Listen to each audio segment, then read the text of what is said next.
Hi people, shadowfoam sent me loads of their lovely stuff and I have all sorts of ideas of what to do with it, ranging from sensible to the silly. But before I do that, I thought I'd better try this stuff out. So I made this nifty display case for the wife's birthday. We're a big fan of Taskmaster, if you couldn't tell. First I prepared the scalpel that shadowfoam included.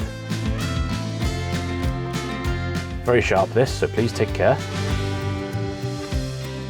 I got all the bits for the present at AliExpress, and I'll pop all the links below on where you can get them too.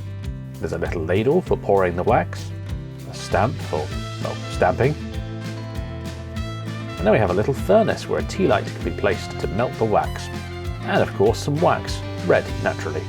Yes, it feels a bit of a cop-out not to have made the brass stamp on my workpiece CNC, and yeah, I could have turned most of the wood, but I just didn't, okay?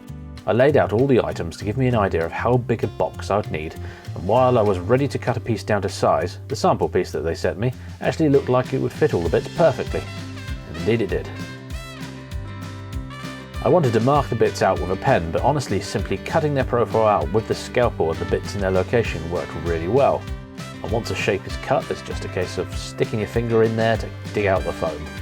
It's kind of satisfying, and as the foam is slightly layered, it's relatively easy to get a consistent depth, so it's neater than I would have thought. Still, loads of room to get practice and get a really clean cut, I'd wager.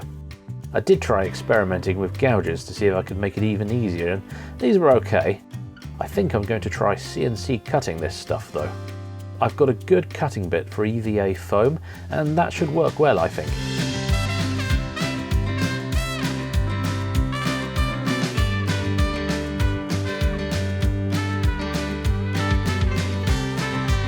Once all the bits were cut out, I started on the box. I'm using some pallet wood here, as I'm cheap. I ripped the wood width to the same depth as the foam on my bandsaw, then measuring up and marking out how long each piece needed to be, I cut the pieces down on my bandsaw and glued them together.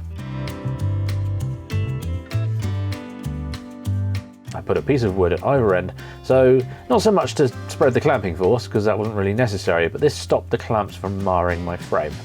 Simple butt joints here, no fancy joinery, and I left that overnight to dry. It now needed a back, so again I found some scrap wood, some 3mm plywood here, and measured it up and cut it down to size on my bandsaw. And then using my trusty works cordless staple gun, I nailed it into the frame.